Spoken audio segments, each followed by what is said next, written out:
Ahí está. Bueno, ¿esto hemos llegado a ver? No. No, no, creo que no, profe. Bien. ¿Ustedes conocen lo que es el citómetro de flujo? No, nunca escuché. No lo han visto.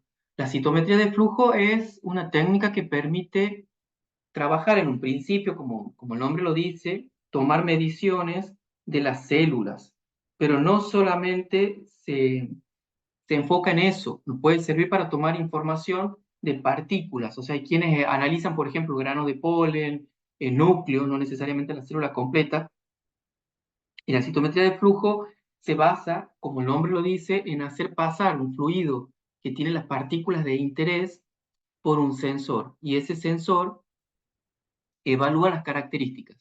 Sin marcar esas partículas, el equipo puede tomar dos parámetros, que es el forward y el scatter.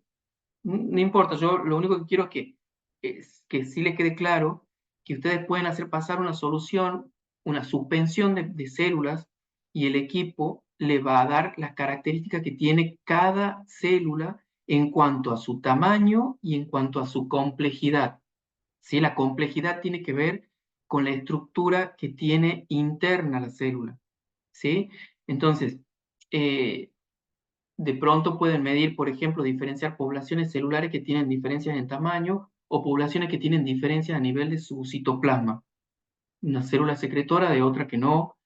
Y eso lo que permite, ustedes están viendo acá, el equipo toma la muestra, hace un enfoque, lo acomoda a las células en filita india. Ven que acá están como gotitas, como puntitos, pasan por una estructura que es un capilar que es muy finito para que las células se acomoden y puedan pasar en filitas india una por una. ¿Por qué? Porque a medida que va pasando a cada célula, el equipo lo toma como evento, o sea, no sabe si es célula, es lo que mide son eventos. Entonces, pasa una célula, toma el evento 1 y lo hace, le incide dos láseres, uno así y el otro así.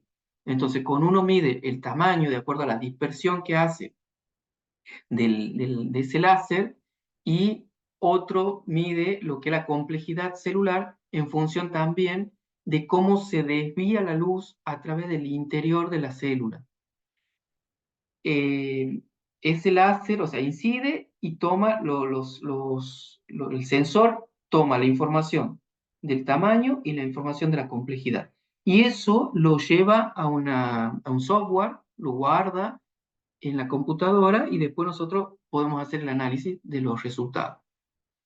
¿Por qué les muestro esto? Porque es una técnica importante para separar células que a ustedes les puede resultar útil en el momento de tener que separar, hacer extracción de ADN de una población particular.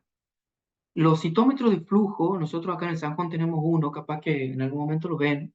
El nuestro es un citómetro que hace un enfoque, además de lo que se ve acá, así por el capilar, lo hace también de forma acústica, o sea, generando ondas en el fluido para que las células se acomoden mejor.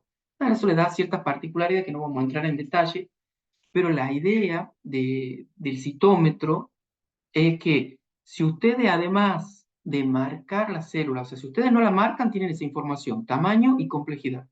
Pero si ustedes pueden marcarla, ya sea con un anticuerpo fluorescente, porque manejan, las marcas se hacen con fluorescencia, un anticuerpo que se pegue a alguna proteína de la superficie de la célula, o si ustedes la permeabilizan a la célula, porque no necesariamente tiene que estar la célula viva, puede ser una solución fijada de células, en donde la han permeabilizado y de pronto están interesados en buscar una proteína citoplasmática y separar las poblaciones de células que la expresan de las que no. Siempre que tengan un anticuerpo y tengan una marca fluorescente asociada a ese anticuerpo, van a poder, con este equipo, que es un clasificador, además separarla. Ustedes le indican al equipo: yo necesito que me separen las células que tienen la marca fluorescencia de las otras. Entonces, a medida que van pasando y va evaluando, también evalúa si está la marca fluorescente. Si está la marca fluorescente, el equipo la desvía a la célula hacia un tubo. Y si no está, pasa para otro. Entonces, al final del experimento, ustedes tienen dos tubitos o tres, dependiendo lo que quieran separar. Si en vez quieren separar células por una marca superficial, otra población por una marca citoplasmática y la que no tiene nada. Se van a tener tres tubitos. Al final del experimento, ustedes tienen los tres tubitos con sus tres poblaciones diferentes. Entonces pueden hacer de pronto una extracción de ADN y comparar a nivel de genoma si hay diferencia entre las células o quieren hacer otro tipo de estudio, pueden separar esa población. Si por ejemplo, imagínense linfocitos B y linfocitos T. Si ustedes están interesados en trabajar solo con linfocitos T, ustedes saben que los linfocitos expresan en su superficie determinados receptores, determinadas proteínas que le dan la identidad.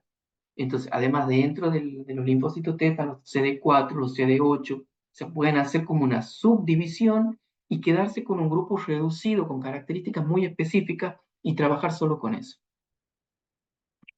Bien, es muy lindo, a mí me gusta mucho trabajar con ese equipo. El marcado, ustedes, esto es en general, no solamente para el ADN, ustedes el marcado lo pueden hacer para células, lo pueden hacer para partículas celulares, lo pueden hacer para ácidos nucleicos en particular. A grandes rasgos, el marcado se clasifica en dos tipos, un marcado que es directo y otro indirecto. El directo es el que justamente se va a quedar con lo que a ustedes les interesa. O sea, por ejemplo, es un anticuerpo que va a ir y se va a quedar con una población celular en particular. El indirecto es al revés. Va a tomar, ¿sí?, las otras poblaciones y la va a dejar pasar a la que no, a la que a nosotros nos interesa. Entonces, a esa que a nosotros nos interesa la recogemos en otro tubo. ¿Sí? Eso sería como para que ustedes vayan conociendo un poquito de, de las técnicas de marcado. Cuando hablamos de extracción de ADN, en algún momento yo les decía que una de las dificultades que se pueden tener es justamente la rotura del tejido, la rotura de la célula. Para la lisis celular, nosotros tenemos distintos artilugios para lograrla. Uno de los más simples y que se usa mucho, por ejemplo, en bioquímica, ¿se acuerdan que yo les decía que nosotros tenemos una población de eritrocitos cuando hacemos el hematocrito y tenemos los leucocitos? Hay muchos casos que nosotros necesitamos a esa sangre cultivarla, porque necesitamos que los linfocitos se dividan. Pero los eritrocitos son tantos que nos hacen mucho ruido y no tenemos manera de eliminarlo más que haciendo una lisis de los eritrocitos. Eso lo logramos con distintos medios. Un medio que es hipertónico, un medio que es hipotónico. Eso seguramente ustedes ya lo conocen porque lo deben haber visto en química. El medio que mantiene las células en condiciones intactas es el isotónico. O sea, su tonicidad es la misma la del medio. Si nosotros lo ponemos en un medio hipertónico, la célula lo que va a experimentar es la pérdida de agua. Porque si es hipertónico, está con el soluto muy concentrado, entonces el agua va a tratar de ir del lugar donde está en mayor concentración, que es dentro de la célula, al lugar de menor concentración, que es el medio. Entonces vamos a tener las células como que se achicharran, ¿sí?, como una especie de crenación. Y el hipotónico es al revés, en donde el medio, en realidad, tiene muy bajo contenido de soluto, entonces el agua, que está en mayor concentración en el medio, va a tratar de pasar a las células. Y lo que van a hacer es que la célula se vuelva más globosa y se reviente. Este es el que generalmente se usa para lisis celular, ¿sí? Es una forma de romper y de liberar el interior de las células. Por supuesto que es algo general, no es tan fácil de regular y no es que sea la técnica de elección, pero en algunos casos se toma como una técnica que sí funciona o sea, para determinada muestra funciona. En el caso de necesitar también cuando la estructura celular es más difícil de romper, se pueden recurrir al uso de detergentes, ¿sí? Los detergentes, como ustedes saben, la membrana plasmática tiene naturaleza lipídica, entonces el detergente rompe esa estructura y facilita la ruptura celular. Eso lo pueden ayudar siempre con determinado cuidado con el tema de la temperatura. Subiendo, por ejemplo, la temperatura pueden acelerar los procesos de lisis eh, pueden, lo más apropiado es que si ustedes van a hacer una lisis de ese tipo, con detergente, incluso van a jugar un poco con la temperatura, es muy importante usar inhibidores de nucleasa, porque si ustedes quieren sacar ADN o ARN, las células tienen nucleasas, eh, entonces hay que tratar de inactivarlos. Y eso se logra porque generalmente los buffers de lisis tienen agentes quelantes de los que son cofactores de estas enzimas. ¿Sí? El calcio, el magnesio, las RNasas son un poco más exigentes, las RNasas son menos exigentes, pero ustedes en la solución de lisis, si ustedes comparan distintas soluciones de lisis de, comerciales, van a ver que entre la composición tiene un agente, un detergente, un agente caotrópico, o sea, que ayuda al movimiento molecular para la estructura de la célula, y suelen tener también un medio o un quelante, uno que secuestre los iones, cosa que las enzimas que se pueden estar liberando no cuenten con los cofactores y no puedan actuar degradando el propio ADN que nosotros queremos separar. Algo que es muy importante también cuando ustedes están trabajando con RNA es el tratamiento de todo lo que ustedes van a usar después del buffer de lisis. Para la preparación del buffer de lisis usan agua libre de RNasa, se llama. Las RNasa están presentes en toda la superficie, incluso en la superficie de la piel. Entonces, cuando ustedes todavía no tienen mucha experiencia en el manejo de extracción de RNA, yo siempre les recomiendo que trabajen con guantes y que desinfecten y que limpien toda la superficie y todo lo que van a trabajar. Si ustedes van a usar, por ejemplo, están por lisar un hígado de un ratón, tienen que lavar muy bien y desinfectar muy bien las tijeras, las pinzas, todo lo que va a entrar en contacto con la muestra, el bisturí, todo tiene que estar completamente desinfectado. La ventaja que ¿por qué? Porque las RNasas contaminan toda la superficie. Están en la mano y contaminan la superficie del laboratorio, de los elementos que usamos, y son muy difíciles porque como les decía, son poco exigentes, funcionan en condiciones que no son capaz para otras enzimas las ideales, pero ellas se dan vuelta y funcionan sin problema. Entonces, acá les dicen soluciones RNasa free y dice el dietilpirocarbonato. No sé si lo han usado, ¿alguno de ustedes ya empezó a trabajar con RNA? No, profe. No, bueno. El dietilpirocarbonato es algo que se usa para eh, eliminar las RNasas, sobre todo del agua, porque nosotros cuando estamos por preparar una solución de lisis o estamos por resuspender, supónganse que ustedes van a recibir el hígado en buffer, ¿sí? Una solución en un buffer puede ser un PBS, cualquier buffer que usen que sea el que tenga la osmolaridad adecuada, ese buffer que ustedes van a usar tiene que estar preparado con agua libre de RNasa, porque imagínense, están con todo limpito, pero de pronto han preparado un PBS con agua destilada, ni siquiera estéril, no lo han esterilizado porque no han tenido tiempo, el agua es muy probable que tenga RNasa dando vuelta. Entonces, cuando ustedes pongan su pedacito de hígado en ese PBS para sacar la sangre, porque cuando uno hace extracción de ADN de tejidos y de órganos, lo importante es limpiar bien ese tejido, ese órgano en un buffer. Si ese buffer no está bien preparado, no está preparado con agua RNasa free, es muy probable que las RNasa que estaban dando vuelta ahí se pasen a nuestro tejido. Por más que después usemos un buffer de Lisi que tiene inhibidores de RNasa, es como todo. Si la carga de RNasa es demasiado alta, el buffer de Lisi no va a lograr inactivar todo y se nos va a degradar la muestra. ¿Sí? Esto lo hemos visto en pandemia. Si nosotros, sí, nos desinfectamos la mano con alcohol en gel, pero el alcohol en gel actúa siempre y cuando la mano esté relativamente limpia. Si nosotros tenemos una mano remugrienta, es muy probable que el alcohol que tiene el gel no llegue a inactivar todo el virus que tenemos en esa mugre de la mano. Entonces, ¿qué es lo recomendable? El alcohol en gel 2 veces, hasta 3 veces se puede aplicar en la mano sin lavar, pero no es lo ideal. Lo ideal es lavarse la mano y después en todo caso ponerse el alcohol con gel, el alcohol en gel, ¿sí?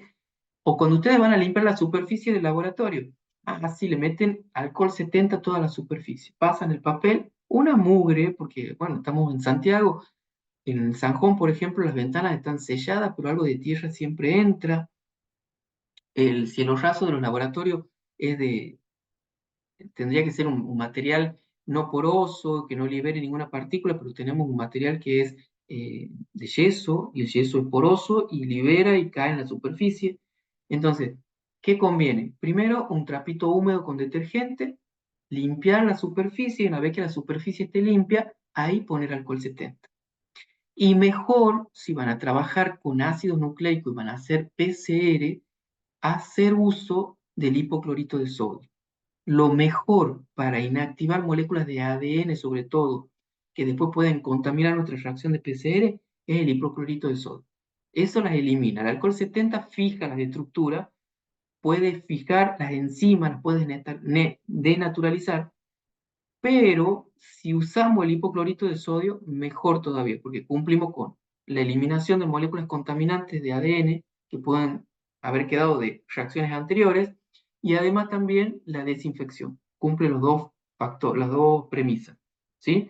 Entonces, todo lo que se haga, si ustedes van a lavar el hígado, van a lavar una pinza, lo ideal es que la laven con agua de PC. ¿Cómo se prepara el agua de PC? No está aquí, pero yo les cuento. Después, el dietilpirocarbonato, lo pueden buscar, es un reactivo que es cancerígeno, ¿sí? Así en estado sin inactivar es cancerígeno. ¿Cómo se prepara el agua? Bueno, se lo prepara una dilución que, si no me falla la memoria, era al 0,05%. Uno toma una botella de agua, ¿sí? Que va a usar, que tiene en el laboratorio, sobre todo una botella que tenga un buen cierre, que sea hermético y que después se soporte el autoclave, o sea, no se funda, no se arruine. Pone el agua destilada o bidestilada, si quiere, o ultra pura, lo pone en el agua y pone el DPC en ese porcentaje en función del volumen de agua. La cierra la botella bien, todo por supuesto con guantes, porque le digo que el dietilpirocarbonato es cancerígeno. La agita bien a la botella con el agua. Entonces, ¿qué va a hacer el dietilpirocarbonato? El dietilpirocarbonato, el DPC, actúa sobre los grupos amino de la proteína, los degrada. Entonces, va a degradar todas las proteínas que estén dando vuelta en esa solución, entre ellas las RNase y las DNase. No es que actúe específicamente sobre las RNase, es algo general. Por eso es importante que el agua también que usen sea lo más limpia posible, porque si tiene mucha materia orgánica, además de RNase, tiene un montón de mugre, volvemos a lo mismo. Si el agua está muy sucia, el dietilpirocarbonato que nosotros usemos no va a lograr inactivar todas las proteínas que están dando vuelta ahí. Entonces, después que lo agitan así enérgicamente, lo dejan en la mesada hasta el otro día, con carteles, cuidado, dietilpirocarbonato. Lo que generalmente se hace es trabajar en una región, en una zona de la mesada, en donde ya está señalizado que ahí se procede a trabajar con dietilpirocarbonato. Entonces, cuando se llega al otro día, eso se autoclava, o sea, se suelta un poquito la rosca, ¿verdad? Como siempre hacen ustedes para autoclavar, lo llevan al autoclave y en el mismo autoclave van a poner también el vasito con los guantes, con el tips, con todo que han usado para el dietilpirocarbonato. Lo van a meter en el autoclave. El calor inactiva el DPC, ¿sí? Una vez que ustedes sacan del autoclave todo eso, el DPC ya no tiene propiedades cancerígenas, o sea, ya no va a actuar degradando las proteínas y tampoco va a ser peligroso desde el punto de vista de su capacidad para producir cáncer, ¿sí? O sea, en realidad es mutagénico y cancerígeno. Bueno, eso para procesar el agua, ese agua la venden también así, es carísima, entonces resulta más económico prepararla en el laboratorio. Teniendo esas precauciones, ustedes pueden preparar litros y litros, la autoclavan, la guardan en la heladera y la tienen todo lista. Eh, Vienen soluciones que Profe, están. Sí, si el DPC está inactivo, igual tiene, igual elimina RNasa sería o no. Claro, porque las RNAsas las inactiva en el tiempo que nosotros dejamos la solución estacionada de un día para otro.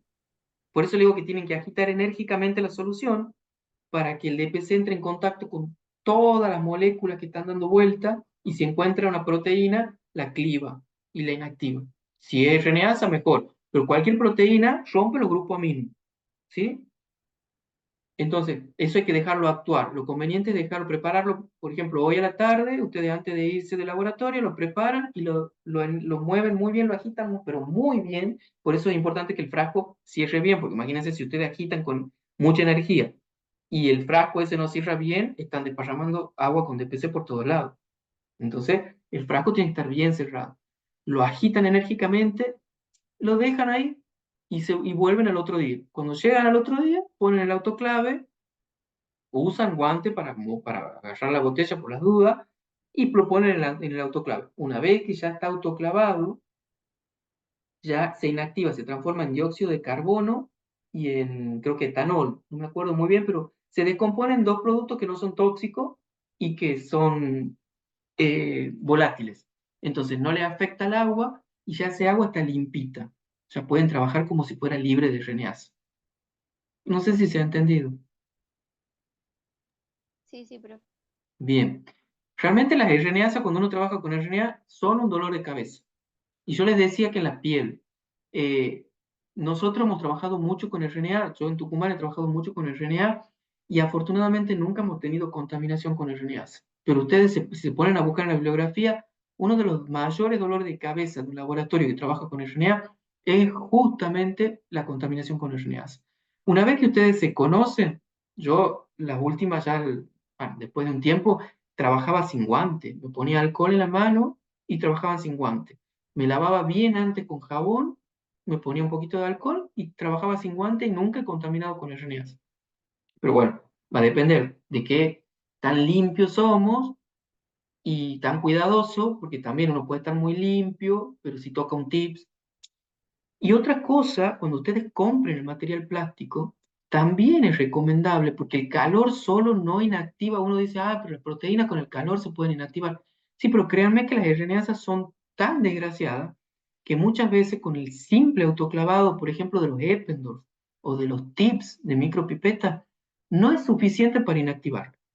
Entonces, conviene, son más caros, todo el material que es libre de DNAsa y de RNAsa es más caro, está certificado, es más caro, pero si ustedes van a trabajar con RNA, tienen que trabajar con tips que sean RNAsa free, o sea, que lo compren así, así se llama, RNAsa y DNAsa free, y en lo posible con tips con filtro también, ¿sí? Por ejemplo, el que va a trabajar con el virus del dengue, el virus del dengue es un RNA. Entonces, si ustedes se fijan, en los laboratorios donde trabajan con el virus de dengue, eh, hacen todo con tips que son RNA free y con filtro. ¿Qué sería con filtro, profe? Ah, perdón, yo ahí hablo y... Si conocen los tips de las micropipetas, ¿verdad? Sí, sí, Bueno, eso sí. ustedes imagínense que esto sería un tips. Entonces el tip tiene adentro un capuchón de un papel un Whatman, o sea, un papel ay, se me dio el nombre, de especie de filtro, pero con un poro muy chiquito, el que se usa incluso para esterilizar las soluciones. Esto cuando ustedes filtran y hacen la esterilización por filtración de una solución, ese papel, se me ha ido ahora el nombre, con un poro muy chiquito. Imagínense cómo esta lapicera que tiene ese tapón ahí. Bueno, el filtro es una cosita así blanquita. Ya lo van a ver en el laboratorio. Está dentro del filtro. Entonces ustedes ponen la micropipeta y si eventualmente el líquido que están aspirando sin querer sube, no contamina la micropipeta. Queda retenido por el filtro. Entonces la micropipeta no se contamina. ¿Sí? Si ustedes usan filtro común y sin querer hacen esto, la solución va y entra al émbolo de la micropipeta. Y cuando ustedes cambian de filtro, de tips, y quieran pipetear, capaz que contaminan la muestra con la muestra anterior. En cambio, los tips con filtro evitan eso, de que se contamine la muestra de Ah, ustedes, es para evitar la contaminación de la punta de la micropipeta, digamos. claro, de lo que se descarta, ¿sí? Del tips, de lo que ustedes descartan. Esos son insumos descartables, exactamente. Entonces, Ustedes toman una muestra, no contaminan la pipeta y tampoco, si la pipeta está sucia, porque por ahí hay otro que ha venido, la ha usado y no la ha sabido usar muy bien y está sucia, tampoco le va a contaminar la muestra a ustedes, porque el filtro hace de barrera. Entonces mantiene limpia la pipeta si es que está limpia y limpia la muestra si es que la pipeta está sucia. ¿Se ha entendido? Eso Bien. yo creo que tiene, Ceci sí tiene, me parece, modelo de tip con filtro. Si no le preguntan cuando hagan el práctico, pues yo he dejado ahí una bolsita con tips con filtro, si no me equivoco, para que vean, son mucho más caros, pero cuando se trabaja con RNA hay que tener esa precaución. Y se hace PCR también. Cuando se hace PCR, nosotros por economía nos damos vuelta y bueno, tenemos que ser muy cuidadosos para que no se contaminen. Pero lo ideal, en los lugares donde se hace diagnóstico, donde bueno, está en juego el tratamiento de una persona, se usa filtro, porque se hace una PCR y si la PCR le da un resultado, el tratamiento es distinto a que si le da negativo. Entonces, si le da positivo porque hay una contaminación de la micropipeta, porque no se ha usado TIF con filtro, esa persona la estamos tratando por algo que no tiene. Y es igualmente grave a que no se la trate con, o sea, es peligroso también. Es una persona que no necesita un tratamiento, hacerle un tratamiento porque está mal hecho el diagnóstico, es grave también. Entonces, en esos casos se usan los TIPS con filtro. Vienen cada TIPS, o sea, por eso es tan costoso. Bueno, ¿vamos bien hasta ahí? Sí, profe. Por ahí yo si me acelero es porque quiero llegar a terminar esta clase. Vamos con la extracción y purificación de ácido nucleico. A mí me ha dado mucha tranquilidad. Yo durante años que he empezado con toda esta parte, me quedaba la duda de que hay muchas cosas que uno no las lee en los libros o que las lee y son de una forma y en el laboratorio por ahí resultan de otra. Y me ha dado mucha tranquilidad cuando he leído un libro que hablaba justamente de la extracción y purificación de ácido nucleico, en donde decía que hay muchos criterios que son semi-empíricos. Hay muchos criterios que no se pueden explicar o dar un fundamento teórico, pero que se tienen que hacer así porque la experiencia marca que sea así.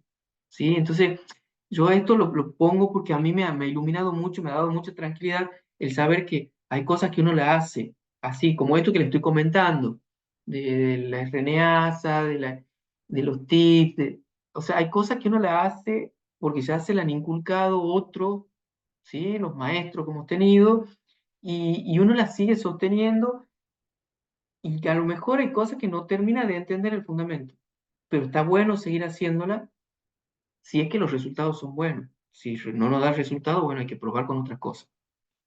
Pero el, el- la mayoría de los protocolos que vamos a ver de ácido nucleico, de purificación de ácido nucleico, tienen mucho de empírico, o sea, de cosas que se van descubriendo en la práctica y que en un laboratorio puede funcionar de una manera y en otro puede funcionar de otra.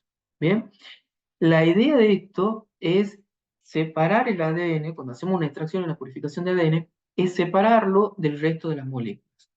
O sea que el objetivo es que las moléculas, por ejemplo, se vuelvan insolubles para precipitarlas y nos quedemos con el ADN en solución, o al revés, que el ADN se vuelva insoluble y toda la mugre y todas las proteínas que no nos interesan queden en solución. Lo que se suele usar mucho dentro de las extracciones y purificación de ácido nucleico son estos agentes que yo les mencionaba hace rato, caotrópicos, como el cloruro de guanidinio y el tiocianato de guanidina, o de guanidinio también lo van a ver así, ¿sí? Em, esas moléculas suelen ser muy peligrosas, sobre todo son tóxicas y se absorben por piel, entonces conviene primero trabajar con guantes o ser cuidadoso y no tratar de que no entre en contacto con la piel, y cuando se lo descarte también hay que descartarlo como material peligroso, ¿sí? Porque justamente lo que hacen es un agente disociativo, un agente caotrópico, si se imaginan lo que es, ¿verdad? O sea, es como que produce un caos, una alteración en la estructura, en la forma, que nosotros la buscamos para poder separar el ADN del resto, pero en un tejido vivo puede ser peligroso, porque nos está dañando el tejido. Entonces, por eso hay que evitar que se contaminen nuestras manos con esos agentes. y sobre todo cuando uno hace reciclado de material plástico. Hay laboratorios donde reciclamos los tips. Entonces, esos tips que tienen, por ejemplo, cloruro de guanidina o isotiocianato de guanidina, no hay que ponerlo para reciclar, hay que descartarlo y como residuo peligroso. ¿Sí? Bueno, nosotros tenemos como distintos caminos para seguir, incluso si queremos separar el ADN del ARN. Son dos moléculas de ácido nucleico, pero que tienen comportamientos diferentes. Por ejemplo, en la hidrólisis alcalina, los grupos oxidrilo de la ribosa son muy lábiles en pH alcalino, o sea, directamente se van a degradar. Si nosotros trabajamos con pH alcalino, van a ver incluso más adelante cuando hablemos del fenolcloroformo, si ustedes ya han usado alguna vez para extracción de ADN, van a ver que el fenolcloroformo que se usa para ARN es a un pH ácido y el que se usa para un DNA es a pH básico. ¿Bien? Porque a pH básico el ARN se hidroliza. El ADN se desnaturaliza a pH altos, ¿sí? Como pH 11. Bueno, y los ácidos nucleicos en general tienen poca solubilidad en el alcohol. Eso es importante saberlo porque justamente van a formar parte de los protocolos de extracción y de purificación. ¿Alguien ha hecho extracción de ácidos nucleicos con fenolcloroformo? Capaz que en química biológica lo han hecho. Sí, profe. Ah, bien, entonces capaz que esto lo pasamos por alto. No me acuerdo si con fenolcloroformo. La verdad no recuerdo bien, pero Ah, sí, bueno. sí. Yo me acuerdo que era con un alcohol. Bueno, vamos a mirarlo sin detenernos demasiado, porque si es algo que ya lo han visto, no quiero tampoco ahondar en mucho detalle. La extracción se llama por solventes orgánicos, porque hace uso justamente del fenol y del cloroformo. Es una de las técnicas más usadas y que se pueden preparar de manera casera en el laboratorio. Incluso hay muchos kits que hacen uso de este método de extracción. Solo que, bueno, le ponen, se los venden en frasquitos con distintos nombres, o sea, pero el protocolo es básicamente el mismo. La idea es que nosotros tenemos una muestra, ¿verdad? En donde hay proteínas, donde hay ácidos nucleicos, o sea, iones, y esa muestra la vamos a mezclar con una solución de fenol y de cloroformo. El fenol y el cloroformo, en proporciones, depende del protocolo que ustedes sigan, pero en realidad lo que va a hacer el solvente orgánico es disolver a las proteínas, porque los solventes orgánicos, como son polares, las proteínas se denaturalizan en el cloroformo y el fenol y se van a ubicar sobre todo en la interfase, ¿sí? En la interfase entre la fase, cuando ustedes mezclan, como el fenol cloroformo son solventes orgánicos, ustedes van a agitar el tubito, porque la idea es que se ponga en contacto la muestra con el fenol cloroformo, lo dejan decantar y van a ver que se separan tres fases. La de arriba, que suele ser la fase acuosa, la de abajo, que es la fase orgánica, ¿sí? Y una interfase que está entre los dos. Bueno, la mayoría de las veces, no, la mayoría de las veces, en este protocolo, en esa interfase que es finita, se suele ubicar las proteínas de la muestra. En la fase de abajo, en la fase que es orgánica, ¿sí? Se suelen disolver todos los lípidos. O sea, como nuestra muestra tenía muchos lípidos porque forman parte de la membrana, quedan ahí. Y en la parte de arriba, que es la parte acuosa, ¿sí? La hidrosoluble, quedan iones y quedan los ácidos nucleicos. Y quedan, por supuesto, el RNA, o sea, RNA y DNA, nos separamos ahí. Si nosotros después a esa fase acuosa, o sea, tenemos como distinto, esa es una estrategia. La otra estrategia que están viendo en esta columna hace uso además del alcohol isoamílico. Es prácticamente lo mismo, solo que el isoamílico mejora la extracción del ácido nucleico, mejora la purificación. Pero esto hace uso, no sé si en química lo han visto, que tiene que ver con las extracciones con solventes orgánicos, con los poderes esto de la fase, que cuando una sustancia es miscible en dos fases, bueno, se desplaza y queda se solubiliza en donde tiene mayor índice de solubilidad. Eso lo van a haber visto con ustedes en En Sí, orgánica. orgánica hemos visto, profe. sí lo hemos visto. Bien, eso lo saben mejor que yo, pero hace uso de eso. ¿Sí? Eso que han visto en orgánica se aplica acá, en donde ustedes al mezclar todo vuelven a la separación, hace que pueden dejarlo sedimentar o para acelerar los tiempos usan la centrífuga también, ¿no? La centrífuga, yo les decía que si lo dejan ahí un tiempito van a ver cómo se empiezan a separar las fases, pero para que eso se haga rápido conviene usar una centrífuga. Entonces, con la centrífuga logramos separar la fase y las moléculas se van a separar en la fase de acuerdo a su afinidad. Entonces, se hace una extracción con solvente. Después del sobrenadante, que es la fase acuosa, si ustedes le ponen, por ejemplo, un alcohol, ¿se acuerdan que yo les he dicho que el ácido nucleico es insoluble en alcohol? Si ustedes le agregan alcohol, que es lo que seguramente han hecho en química biológica, porque esto se hace incluso en los prácticos para la secundaria, para la primaria, cuando por ahí yo doy una charla y hago extracción de ácido nucleico de frutilla, de alguna, se usa esto. Si ustedes agregan el alcohol lo que va a hacer es deshidratar el ácido nucleico y hacer que precipite. Entonces van a ver que en el medio se forma como una nubecita, que si es muy grande la cantidad de ADN, ustedes con una varilla la pueden levantar de ahí. ¿Sí? Sí, sí, lo hicimos.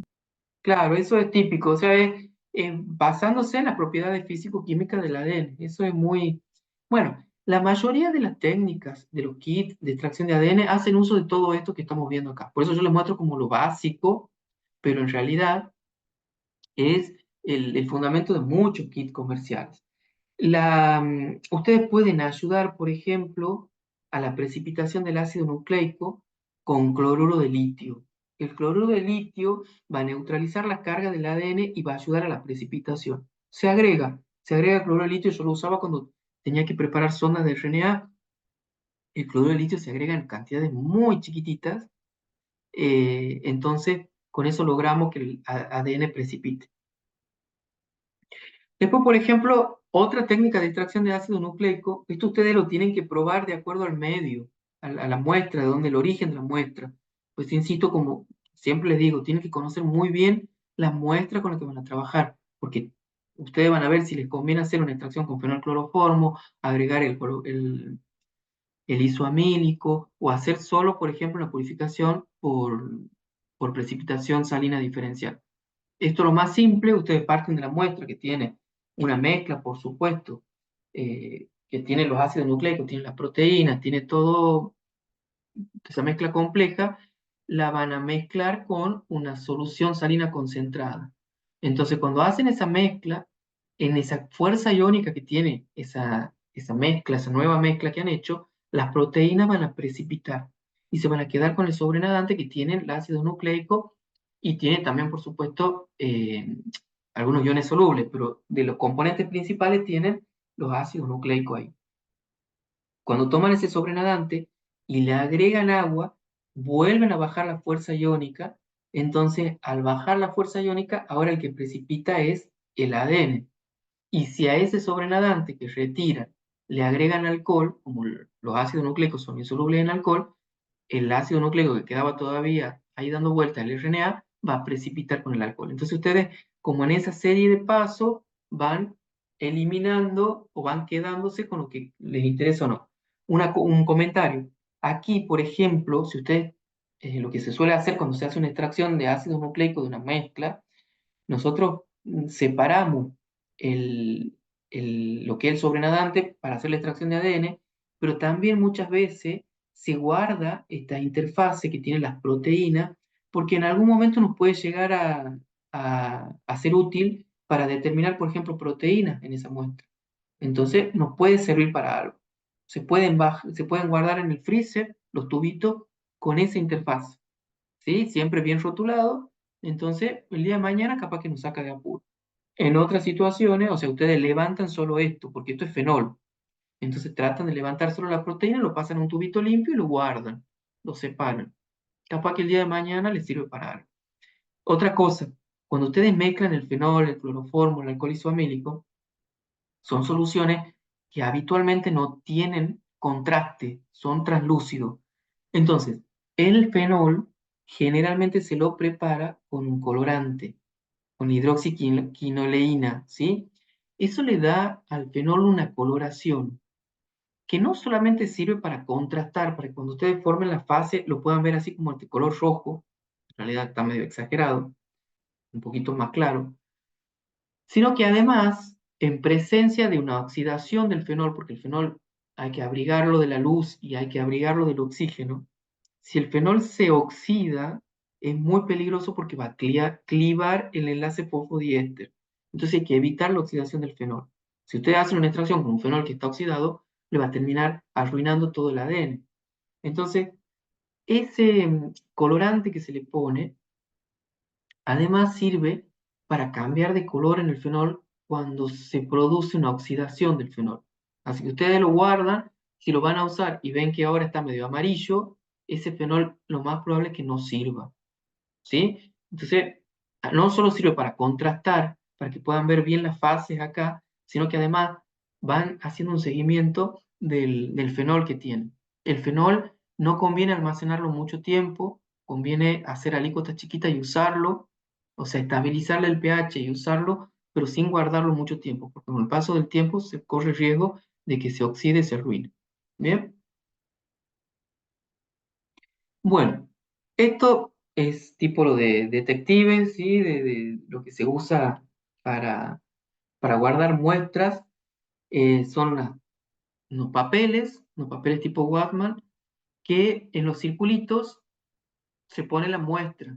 Se usa para determinado, no, no es para todo, pero por ejemplo para sangre, se puede usar, se pone ahí la muestra de sangre, en cada círculo se puede poner la muestra de sangre de individuos distintos, y esto así como está, se rotula, ven que tiene ahí como unos renglones, estos papeles se pliegan y se guardan, y eso se guardan en habitaciones que tienen en la humedad controlada, la temperatura controlada, para evitar que se arruinen, pero estando así, fijada ya al papel ese Wacom, esa muestra sirve para extraer ADN por mucho tiempo. O sea, ustedes dentro de 2, 3, 4 años quieren extraer ADN, sacan esa muestra de ese papelito y pueden obtener ADN. Esto se usa mucho en los bancos genéticos, en estos sobre todo el banco genético de eh, ay, se me ha ido el nombre, por lo de desaparecido. Hay muchos casos en donde la familia que está buscando sus seres queridos desaparecidos han donado la sangre y tienen guardado ahí para que en el momento que aparezca alguien que, que pueda hacer y que se pueda hacer un estudio de filiación, se puede usar esa sangre. Em, Muchas veces se guarda así, pero también se procesa y se hace el perfilado. No, no vamos a entrar en detalle, pero bueno, sirve para eso, por ejemplo. Incluso muchos de tus papeles vienen ya con, con todo los buffers del ISI y todo lo que necesita para hacer la extracción del ADN. O sea, puede ser solamente para conservar la muestra o directamente para hacer la lisis y tomar de ahí y hacer la reacción de PCR.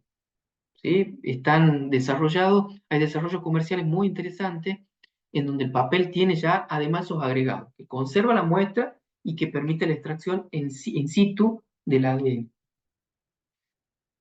Bueno, esto es lo mismo que veíamos recién, de una extracción directa del ácido nucleico, una extracción indirecta. O sea, ustedes, por ejemplo, pueden tener una lisis celular, ustedes han hecho el lisado de la célula y han usado unas microesferas que tienen la capacidad en su superficie, por el material que están hechos, de adherir el ADN. No, no dependiendo de la secuencia, sino cualquier ADN que está en esa mezcla de lisis que ustedes tienen, se pega. Entonces, esas microesferas pueden ser, por ejemplo, de, de hierro, de algún material magnético. Entonces, ustedes después la pasan a la muestra por un imán y el imán retiene las esferitas con el ADN y eliminan todo el resto. Entonces, después toman esas esferitas, la eluyen, la lavan y pasa el ADN, de acuerdo a la fuerza iónica que usen en el lavado, el ADN que estaba pegadito en la superficie de esa microesfera pasa a la solución y así ustedes obtienen el ADN. Yo en realidad les quiero mostrar como una serie una variedad de métodos de extracción de ADN para que no se queden solamente con lo clásico, que es la extracción de fenolcloroformo o con un kit. pero aquí también tienen otro, ven que hace uso, por ejemplo, de moléculas de avidina o estravidina, no sé si conocen el mecanismo, pero estas dos moléculas, la biotina, que se une a estravidina, por ejemplo, es una unión muy fuerte, que también se da, por ejemplo, entre anticuerpos y antígenos. Entonces se usan las capacidades de esas moléculas que naturalmente interaccionan, se usan para armar un sistema así, donde una molécula es marcada con biotina, por ejemplo, y la esferita tiene la estravidina. Entonces cuando esa molécula marcada con biotina se acerca, se pega y la retenemos. Entonces de pronto podemos usar un marcado de ADN con biotina porque usamos un nucleótido marcado con biotina en la síntesis. Entonces todo el ADN que se sintetiza tiene biotina y después con la estravidina se pega la biotina y separamos de la proteína y de los otros ácidos nucleicos que no han sido sintetizados con biotina. ¿Sí? O por ejemplo, algo que también se usa mucho son para la extracción de RNA mensajero. Ustedes saben que el RNA mensajero de eucariota tiene la particularidad de tener la colita de poli A en el extremo 3'. Entonces, esa colita de poli A es reconocida por una esferita que tiene un óligo de T. O sea, tiene timina, una colita de DT, entonces se pega por complementariedad y solo va a retener al RNA mensajero. El ADN, como no tiene la colita de poli A, pasa de largo. Entonces después se diluye y se puede recuperar el RNA mensajero. ¿Bien? Bueno, como estamos manipulando ácido nucleico, esta unidad de manipulación, ya hemos visto extracción, hemos visto técnicas de purificación. Ahora, el tema de la detección del ácido nucleico, porque nosotros cuando lo extraemos, tenemos que saber si efectivamente en nuestra muestra, en el tubito, que supuestamente está el ácido nucleico, está ahí. Y no lo hemos perdido, por ejemplo, cuando hemos hecho el lavado, se ha ido con la solución de lavado y hemos quedado solo con la esferita con la colita de té. ¿Sí? Si nosotros la fuerza iónica que usamos no es la que deberíamos usar, corremos el riesgo de que una vez que hemos hecho esta captura con la microesfera del RNA mensajero, cuando la lavamos, lavamos todo y eliminamos todo, nos quedamos solo con la esferita. Entonces, tenemos que tener alguna herramienta que nos permita a nosotros detectar el ácido nucleico en el tubito que hemos extraído, ¿sí? Y no solo detectarlo, porque a veces no nos conformamos solo con detectarlo, sino que tenemos que conocer en qué cantidad está, qué concentración tiene. ¿Se entiende? Entonces, vamos a ver que para la detección de ácido nucleico tenemos algunas que son detecciones inespecíficas y otras que son específicas. La están viendo acá. La inespecífica, ustedes ya seguramente la conocen, tiene que ver con, por ejemplo, la espectrofotometría. Ustedes cuando han sacado el ADN, han hecho la extracción de ADN, han hecho una cuantificación por espectrofotometría. Sí, Sí, profe. ¿Qué ley han aplicado ahí? ¿Se acuerdan? Para hacer el cálculo. Lambert, creo. Bien, muy bien. Bueno, entonces eso la conocen, pasamos por arriba. Eso es inespecífico porque a nosotros nos dice que hay ADN, ácido nucleico, y nosotros por algún artilugio, ¿sí? Podemos calcular la concentración porque sabemos cuál es la densidad óptica del ADN y cuál es la densidad óptica del ARN, ¿sí? Entonces en esa fórmula nosotros vamos a usar los 50 microgramos o vamos a usar 40 microgramos y a su vez ese valor también va a cambiar si el ácido nucleico que vamos a aplicar es de doble cadena o de simple cadena, porque el factor de, de, la fórmula va a cambiar dependiendo de qué naturaleza sea la cadena de ácido nucleico que estamos calculando. Pero no nos permite decir si ese ADN está intacto o no. Es presencia de ADN y ustedes saben que por el efecto isocromático, cuando nosotros tenemos un ADN y ese ADN se degrada, es muy común, lo que se ha visto, es que la absorbancia en UV también aumenta a medida que se degrada, ¿sí? Porque las moléculas estas sueltas absorben más UV que cuando están polimerizadas. Entonces, no nos da detalle de si está contaminado, si supóngase ustedes están buscando ADN, no nos da detalle si está contaminado con ARN y si está intacto o no. Después tenemos la otra técnica en específica que es la electroforesis en geles de agarosa o de poliacrilamida, que eso también lo han hecho, ¿verdad? Sí, Bien, entonces, ustedes ahí no para saben, el ADN, pero sí para las proteínas, digamos. no para ADN, pero han hecho para proteína. Ah, Sí, para ADN recuerdo que solamente hicimos el de espectrofotometría y ah, veíamos cómo variaba con las temperaturas y eso, la bien. absorción. Ah, bien, bien. Bueno, para el gel de agarose o poliacrilamida es prácticamente lo mismo que han hecho con las proteínas, o sea, tienen que correr la muestra en calles y paralela a esa calle ponen un marcador de peso molecular. Entonces ustedes ahí van a poder ver si están haciendo, eh, van a poder, si es una corrida de una extracción de ácido nucleico, ¿qué suele pasar? Que el ácido nucleico es mucho más grande que el ARN. Entonces en el gel, ¿sí? Van a ver el cuadradito del gel, acá están las calles, van a ver la banda bien intensa, alta, que corresponde a ácido nucleico, y si hay contaminación con RNA, el RNA, como son moléculas más chiquitas, suelen estar abajo como un manchón, ¿sí? Una manchita abajo. Entonces eso le puede dar a ustedes un indicio de si está el ADN, si el ADN está degradado, la calle se ve todo un chorreado, ¿sí? Porque el ADN se ha ido fragmentando en distintos tamaños y todo eso ha migrado de acuerdo al tamaño, entre los más grandes son los más lentos y los más chiquitos son los más rápidos. Entonces, el, Profe, en biología celular y molecular sí vimos. lo han visto, bien, perfecto, Mm. mejor todavía. Entonces, se imaginan cómo es eso, ¿verdad? Les da cierta información. No es una información tan precisa, pero ustedes tienen un indicio, si está el ADN, si el ADN está contaminado, si está degradado. Yo no les he dicho, pero cuando trabajamos con RNA, en algún momento sí, cuando hablamos de centrífugas, yo les he dicho, pero cuando trabajamos con RNA sobre todo, es muy importante que todo esto que hacen lo hagan en frío, ¿sí? Sobre hielo, con soluciones frías, bueno, porque después se llevan la sorpresa de que todo está degradado, porque no han trabajado en frío, por ejemplo. Por el otro lado está lo específico. Si nosotros hablamos de específico, es porque hacemos uso de una propiedad fundamental de la estructura del ácido nucleico, que es la complementariedad. Cuando hablamos de ácido nucleico y de especificidad, hacemos uso de esa capacidad de complementariedad que tienen las moléculas de ácido nucleico, tanto el ADN como el ARN. Y aquí entran las técnicas estas que yo les he mencionado la otra vez, ¿se acuerdan? El Southern, el Northern y estas otras, hibridación in situ y PCE.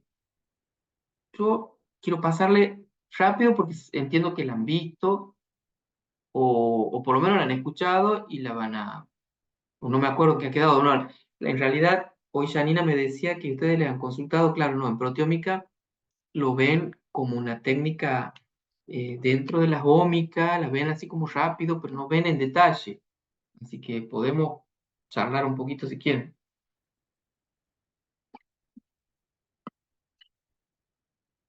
Bueno, miren. Estas son, seguimos con lo inespecífico. Esto es un gel. Esto es lo que ustedes deben haber visto en biología celular. ¿Sí? Banditas. Acá se suben, se cargan las muestras y se corre en un campo eléctrico. En tal cargo, el campo positivo, el electrodo positivo aquí y el electrodo negativo aquí. Entonces las cadenas de ADN, como en ese pH de la corrida, tienen en términos generales una carga negativa, van hacia el polo positivo, hacia el electrodo positivo. ¿Qué necesitamos para ver? ¿Qué es? Si nosotros hacemos correr un gel y lo miramos, no vamos a ver nada, ¿verdad? ¿Qué ponían ustedes en el gel para poder revelar ese gel? En proteína ponen, por ejemplo, el Comasi Blue, ¿verdad? No sé si han trabajado con eso. Sí, sí. Sí. Bien. Pero en ácido nucleico, ¿qué colorante han usado? A ver si se acuerdan. Ahí recién he pasado una diapositiva y vuelvo. Creo que era uno naranja. Puede ser que hayan usado una naranja, sí, depende del que tengan. Nosotros tenemos un colorante que sale una fortuna, lo cuidamos como oro, que no es cancerígeno. Porque ¿qué necesitamos ahora? Cuando corremos en un gel, si nosotros esto lo miramos al gel a simple vista, como lo hacen con las proteínas, ustedes en un traje iluminador de luz clara, de luz blanca, el coma si blue lo ven, no es fluorescente. Perdón, ¿no era uno medio fluorescente, puede ser? Claro, en ADN se usan colorantes fluorescentes, ¿sí? Por eso el traje iluminador es especial. El que nosotros tenemos es de luz azul, si no me equivoco, luz roja. Se me confunde entre el que tengo allá en el San Juan y el que tengo en el práctico. Pero bueno, no es un transiluminador. El transiluminador, si se acuerdan del equipo, es una plancha que tiene una luz, se pone el gel y después se tapa para protegernos la vista. Eso se ilumina y hace que florezcan las banditas. ¿Sí? No, pasa que nosotros no lo usamos, o sea, Ah, lo dejamos para que la profe Ceci nos mande las fotos porque no llegábamos, pero bien. no lo vimos, nada más así. Ah, bueno, lo van a ver ahora, no importa. Yo les cuento, lo van a ver ahora, eh, pero me adelanto para que entiendan más o menos cuando les toque ver. Entonces, de todos modos, el ADN, por más que lo pongamos en el traje iluminador solo, no va a florecer. Se usan colorantes que se intercalan en el ADN y cuando se intercalan en el ADN emiten fluorescencia. Son estimulados con una longitud de onda y emiten en otra. El más usado, el más barato y que necesita UV para ser fluorescente es el bromuro de tidio. El gran problema del bromuro de tidio, que sigue siendo usado, pero y porque es muy económico, es que es mutagénico y cancerígeno, por supuesto. Eh, porque al intercalarse en la cadena de ADN se absorbe por piel y se intercala en el ADN. Entonces, cualquier sustancia intercalante, ustedes saben que las mutaciones más peligrosas se deben a estos compuestos que se intercalan en el ADN. Entonces, cuando la célula está replicando el ADN, comete errores, porque tiene estas moléculas que están ahí entorpeciendo la estructura, entonces o copia mal, o se bloquea la replicación. Entonces, todas estas moléculas, como el bromuro de tidio, que son buenas para el laboratorio, porque al unirse a las banditas de ácido nucleico que están acá, tanto para el ADN como el ARN, eh, se meten, se intercalan y florecen. Entonces nos dicen aquí está y se ve la bandita de manera fluorescente. Nosotros, ustedes van a trabajar con un colorante que está informado que no es cancerígeno. ¿Por qué? Porque en realidad si se intercala, tiene el mismo principio que el bromuro de tidio, es el Cyber Green. El Cyber Green, en realidad el nuestro es el Shell Green, pero son todos medio parientes. El Cyber Green se usa mucho en PCR en tiempo real. El Shell Green, que es el que nosotros tenemos, que es uno de los más económicos, pero es carísimo, se intercala y cuando se intercala produce fluorescencia, pero la ventaja, y por lo menos lo que citan los fabricantes, es que no se absorbe por piel, no atraviesa la piel y puede ser descartado con residuo domiciliario. O sea, al bromuro de tidio uno tiene que guardarlo, hay técnicas de inactivación, pero a veces las técnicas de inactivación terminan produciendo más contaminantes que otros. Hay protocolos, hay un montón de cosas que supuestamente se pueden hacer para inactivar el bromuro de tidio, pero lo definitivo es que se termina almacenando en un lugar porque es cancerígeno, es peligroso y se terminan juntando un montón de frascos con tips, con geles, porque todo eso hay que guardar y descartarlo como tóxico, peligroso, hasta que se pueda pagar a alguna empresa que se lo lleve en un activo. En cambio, el gel green que nosotros usamos, incluso yo no me animo a usarlo sin guantes, pero los fabricantes como que reportan que se puede usar sin guantes. Acá la clave igual es cuidarse, porque uno colorante que se intercala y si hay un lastimado, si hay uno no sabe si puede entrar por ahí y producir una mutación. Entonces, siempre más vale lo que abunda no daña. Si tienen un guante, mejor que lo usen, así no se contamina. Bueno, ¿vamos bien? Entonces, ahí está. Ahí está nuestro querido bromuro de tidio. Ahí tienen el gel green, un gel teñido con gel green y un gel teñido con cyber green, cyber safe, que todo más o menos lo mismo, tienen toda la, pero son alternativas más seguras, ¿sí? Hay también un desarrollo, el red green, el cyber safe, el cyber green, el cyber red, hay un montón de colorantes que se han ido generando y algunos son aplicables no solamente a esto, sino también como el principio de PCR, ya lo van a ver cuando vean PCR en tiempo real, una de las formas más económicas de poder cuantificar y hacer el seguimiento de la amplificación es usando un colorante de esto y no usando sonda, ¿sí? Entonces, ya no me quiero adelantar, pero el principio que nosotros aplicamos aquí para verlo, para detectarlo en el gel, es el mismo que hace uso el equipo de PCR tiempo real, que no use sonda Tacman, ¿sí? Para detectar la emisión de la fluorescencia y la síntesis de nuevas cadenas de ADN. Eso lo vamos a ver más adelante. Otra forma, hasta ahora estos colorantes yo les he dicho que se intercalan, pero no son específicos. La forma específica tiene que ver con la secuencia. Entonces, cuando nosotros usemos una sonda, ahí sí vamos a saber si la secuencia está presente en el ácido nucleico que nosotros hemos extraído. ¿Sí? Ahí sirve para detectar secuencia. ¿Qué es una sonda? Eh, una sonda es una molécula que está marcada y que es complementaria a una secuencia de interés. Entonces, si en nuestra extracción de ADN, supónganse una sonda para detectar el gen Guscoy, por darle un nombre. Entonces, ustedes hacen una extracción y tienen una sonda que es complementaria al gen Guscoy. Cuando ustedes lo ponen en contacto, la sonda se pega al gen Guscoy, ¿sí? Primero desnaturaliza, se pega a la sonda y eso lo revela. Si hay señal, quiere decir que la sonda se ha pegado y el gen está presente. Si no hay señales porque la sonda no ha encontrado la secuencia, quiere decir que en la extracción que hemos hecho no está ese gen. ¿Ven? A grandes rasgos.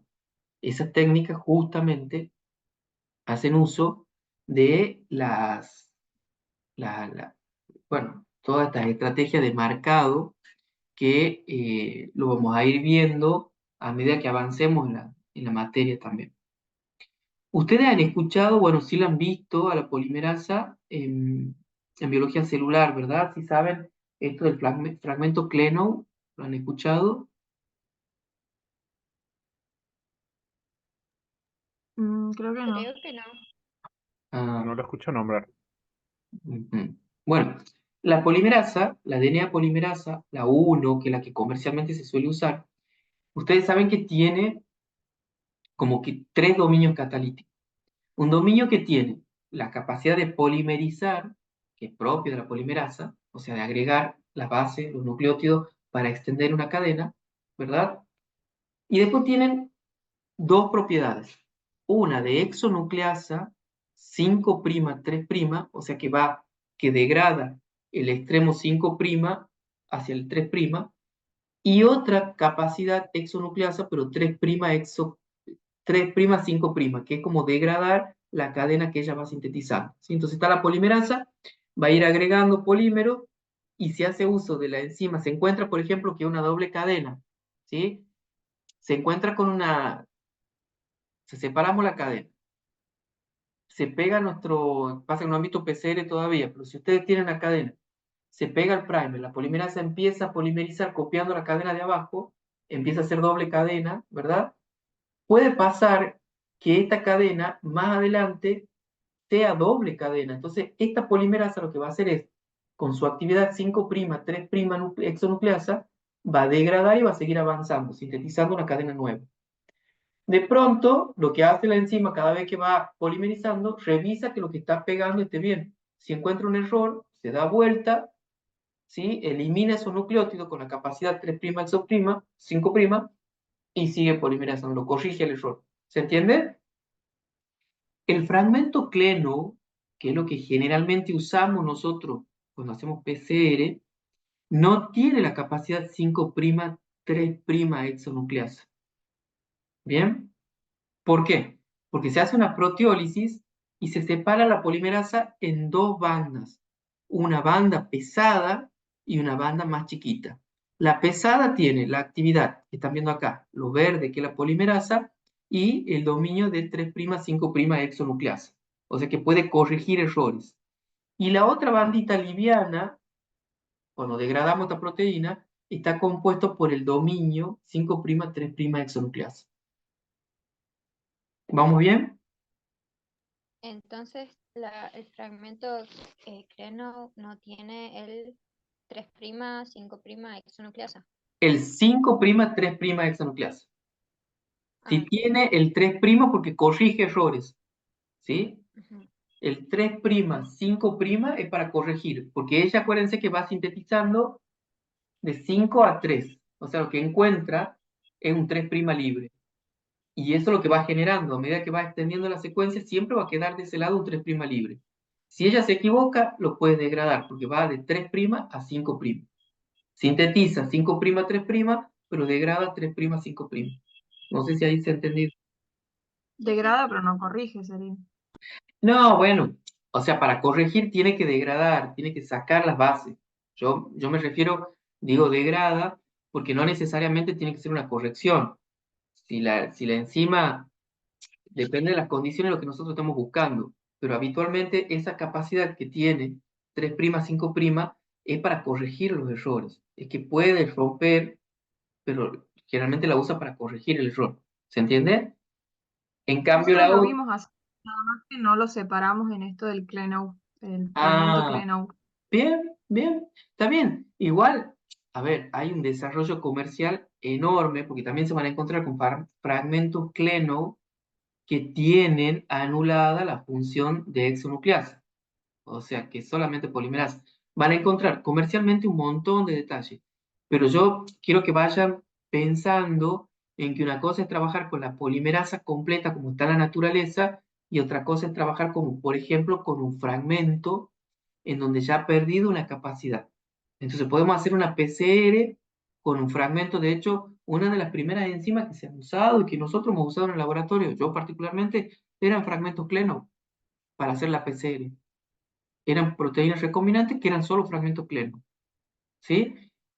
Porque a lo mejor, porque no necesitábamos la actividad 5'3 nucleasa porque nuestras síntesis de ADN eran siempre sobre simple cadena.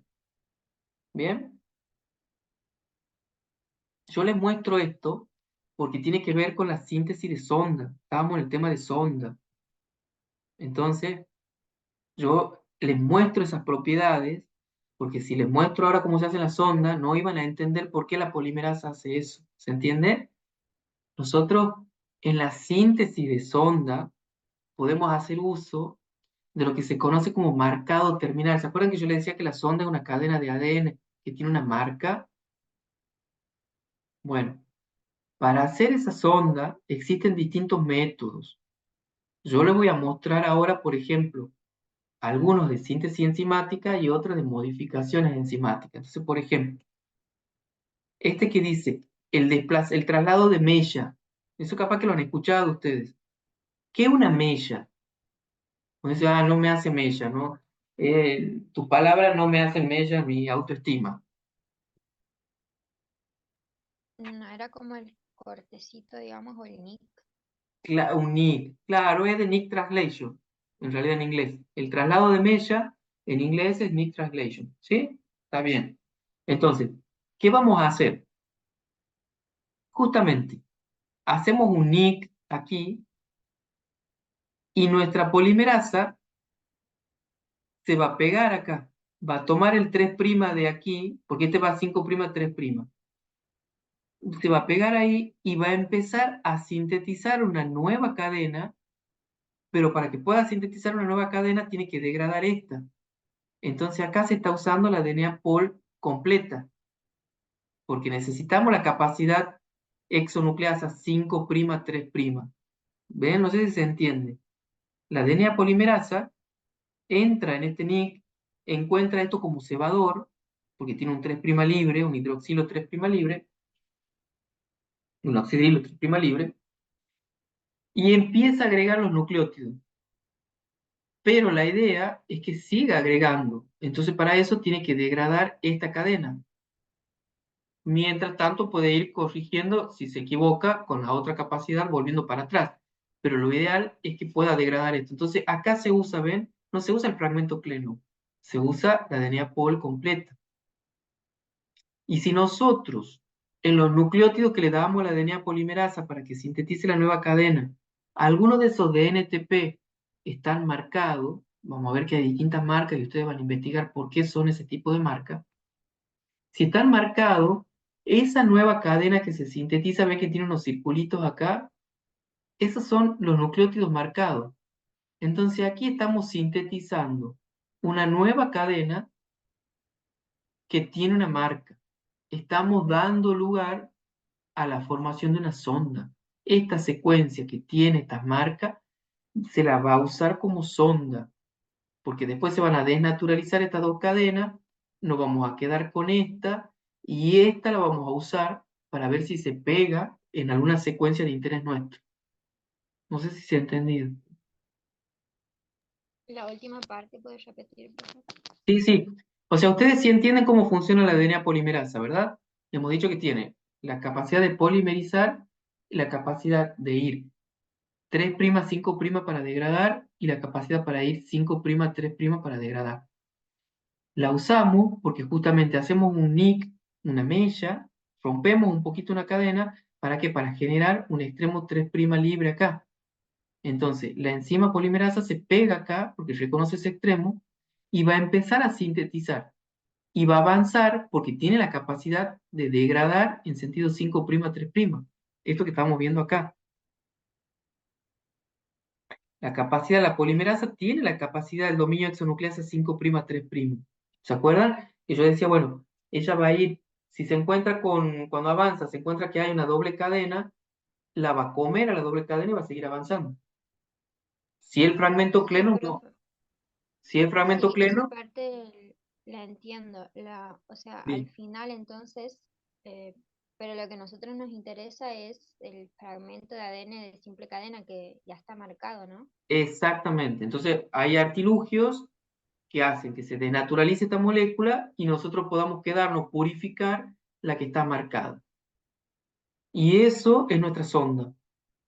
Si nosotros a esa sonda que está a simple cadena, después la llevamos a una muestra, esa muestra la desnaturalizamos, que sea ADN, pero la desnaturalizamos para que se separen las hebras, y nuestra sonda encuentra su secuencia complementaria, se va a pegar. Y eso lo vamos a poder revelar. ¿Sí? Ahora, no importa cómo lo vamos a hacer, porque eso lo van a ir viendo a lo largo de la asignatura. Yo lo que quiero es que ustedes vean cómo se sintetiza una sonda. Todo el procedimiento ese que yo le paso, le hago así de manera resumida, son varios contenidos de nuestra materia. Yo no, es como que no puedo dar un salto y explicar todo eso aquí, porque si no, no avanzamos nunca. Yo lo único que quiero es que les quede claro cómo se sintetiza una sonda. Después vamos a ver qué artilugios hay para usar esa sonda, para poder revelarla. ¿Se entiende? Profe, yo no estoy entendiendo en qué contexto, digamos, usaríamos solamente la porción pleno, ¿se llama? Pleno, ¿sí? En una PCR común, por ejemplo. Si vos llevas adelante la desnaturalización de tu ADN, de tu muestra, lo que pasa es que no han visto PCR todavía, ¿verdad? Pero cuando ustedes vean PCR, van a ver que si nosotros hacemos bien la desnaturalización, nuestro ADN, nuestra muestra, está siempre en simple cadena. Entonces, la polimerasa, podemos usar el fragmento cleno porque nunca se va a encontrar una doble hebra que tenga que degradar. A medida que avanza, la única lo único que sí va a hacer la enzima y a nosotros nos conviene que haga es que a medida que va avanzando, va chequeando que está bien. Si el nucleótido que ha puesto está bien, lo deja. Si está mal, con la actividad 3' 5' lo saca. ¿Sí? Vuelve a poner el correcto y avanza. Pero en nuestras PCR no se va a encontrar nuestra polimerasa con una doble hebra a medida que va sintetizando lo nuevo. Entonces no necesitamos esa actividad 5', 3'. ¿Ahí se entiende? Ajá, sí, profe, pero, o sea, si nosotros tuviésemos la polimerasa completa y la ponemos también, no hay problema, digamos, o sea, no es como No, que no, la usar, elegimos elegir, o sea, no es que como que sí o sí elegimos trabajar con uno o no, con otro, sino que no habría problema, digamos. no hay ningún problema, pero ¿sabes dónde sí va a haber problema? Que no es intercambiable. Cuando ustedes vean QPCR con sondas Tacman, pasa que como insisto, es como que un círculo que yo sí es un círculo vicioso. No me quiero adelantar mucho ni quiero complicarle la vida, pero hay una UPCR que se hace por sondas Tagman. Las sondas Tagman se pegan en un lugar de nuestra secuencia de interés y sirven justamente para cuantificar el amplicón, o sea, lo que se va amplificando. Ya lo van a ver con la CESI y lo vamos a ver nosotros en teoría también. Ahí sí necesitamos una enzima que tenga la actividad completa, porque la enzima amplifica, pero cuando llega a la sonda Tachmann, que justo ahí la cadena es doble hebra, ¿verdad?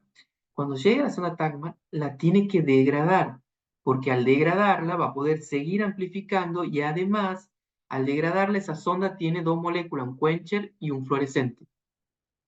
Cuando estas moléculas están cerca, no emiten fluorescencia, pero cuando la polimerasa la libera de la cadena, porque lo degrada y se separan, el quencher y el fluorescente, ahora el fluorescente puede florecer porque no está quien le apague.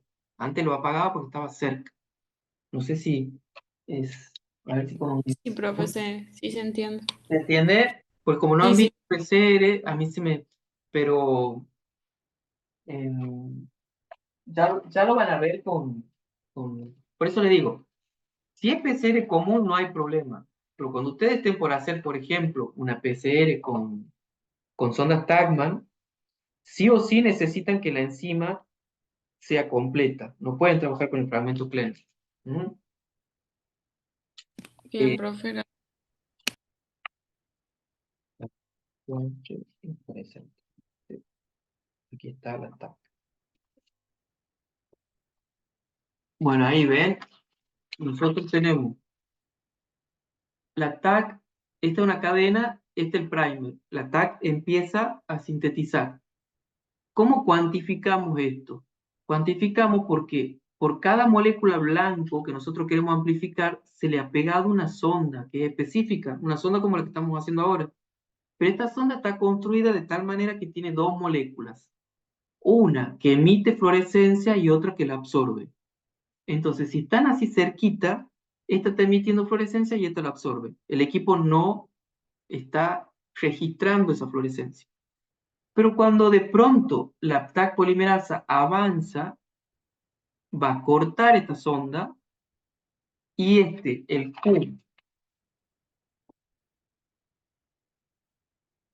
el Q y el F se separan, se liberan. Entonces ahora recibe fluorescencia, pero no tiene a cerca para que se la apague. Entonces esta fluorescencia es la que el equipo de UPCR registra y dice, ha habido una amplificación porque hay una emisión de fluorescencia. Si sucede otra vez, hay otra emisión de fluorescencia y así va cuantificando. ¿Se entiende? Sí, profe. Bueno, ya lo van Gracias. a ver en PCR, le va a terminar de cerrar la idea, pero la idea es que vean cómo se fabrica, por ejemplo, una sonda marcada. ¿Sí? Las Tachmann son sondas especiales, son desarrollos comerciales muy especiales, pero el funcionamiento es similar a cualquier sonda, no tiene nada de... Bueno, eh, el fragmento Kleno lo pueden usar si van a diseñar una sonda a partir, por ejemplo, de una cadena de simple hebra, que puede ser, supónganse, un RNA mensajero. Usted un RNA mensajero, le pegan la colita de bueno, es una RNA polimerasa lo que van a usar ahí. Pero, o pensemos que el ADN no tiene doble hebra, es simple hebra. Entonces ahí, como no se van a encontrar con estructuras de doble hebra, el fragmento Kleno puede servir para polimerizar y hacer la sonda. ¿Ven que van marcando? Lo que ustedes le den marcado, la polimerasa lo va a tomar y lo va a usar para la síntesis de la cadena. Bueno, hay distintos tipos. Acá tienen, por ejemplo, hay enzimas. Esto no sé si lo han visto. Inmuno no han cursado ustedes todavía, ¿verdad? No, profe. No. Esta TDT, o sea, la enzima que transferasa deoxinucleotidil terminal, participan en los rearreglos para la formación de anticuerpos. ¿Sí? Yo creo que llegan a verlo en inmunología. Y se usa en el laboratorio, yo siempre insisto, lo que está en la naturaleza, lo que nosotros tomamos, lo llevamos al laboratorio. No es que inventemos, o bueno, podemos decir que hay muy pocas cosas que nosotros sí hemos inventado, pero la mayoría de las cosas son descubrimientos y adaptaciones en el laboratorio.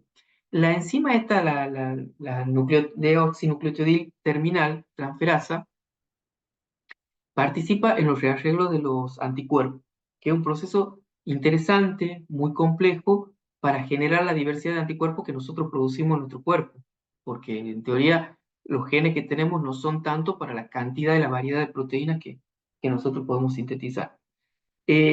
Lo que hacen estas enzimas es que justamente no necesitan de un primer para polimerizar. Son capaces, como dice el nombre, de transferirle al extremo de la cadena nucleótidos. Y es lo que están viendo acá, ¿ven? Entonces, en la cadena 3', esta es una polimerasa, pero que no necesita de un cebador. Son capaces de incluir nucleótidos en los extremos 3'. Entonces se generan estas estructuras, que esto puede ser alargado. Y si esos nucleótidos están marcados, cuando nosotros separemos estas dos hebras, vamos a tener dos sondas. Una sonda sense y una sonda antisense. ¿Sí? Porque el ADN, acuérdense que el gen tiene una lectura, una de las cadenas es la que se lee y la que da el sentido, y la otra la complementaria. Entonces nosotros de pronto ya vamos a ver las aplicaciones que pueden tener, pero una sonda, la que es complementaria a la RNA de mensajero, va a ser para detectar el RNA mensajero. Y la que es igual al RNA mensajero, que la otra sonda, puede servir, por ejemplo, para sobreexpresar un gen. ¿Sí? Nosotros estamos sintetizando lo que es complementario, que es igual a la cadena del RNA, entonces, para sobreexpresar ese gen. Bueno, la mayoría de las marcas que se han usado por mucho tiempo eran radioactivas. Ustedes saben que la tendencia, ya hace muchos años, ha sido ir reemplazando los radioactivos por lo peligrosos que son. De hecho, ya son pocos los laboratorios que están equipados para manejar así reactivos con radioactividad. Y además, el que usa los radioactivos necesita una capacitación especial. No es mandarse, yo les cuento cuando he estado en Canadá, para poder trabajar, porque sí he trabajado con radioactivos, no para marcar así ácidos nucleicos, sino para marcar la síntesis de colesterol, hacer experimentos de pulso y casa. He tenido que tomar un curso de manejo de radioactivo para tener la habilitación para hacer los experimentos con radioactivo. O sea, no cualquiera debería manipular radioactivo, que además se necesitan equipamientos especiales y métodos de control de contaminación especiales. Ya no se usa, afortunadamente, porque la verdad que sí es todo un tema, es muy, muy delicado, bueno, hay que ser muy cuidadoso. Ahora lo que se usa son otros marcadores que no son radioactivos. Ahí van a tener una actividad en la plataforma que tiene que ver con estas moléculas, la biotina, la digoxigenina y fluoróforo, distintos fluoróforos, como por ejemplo FITC, FITC, fluoresceína, eh,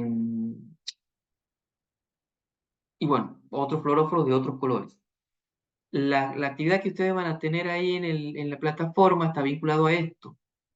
Ya no se usan los radioactivos, pero ¿por qué cuando se trabaja con sondas marcadas, se trabaja con estas moléculas?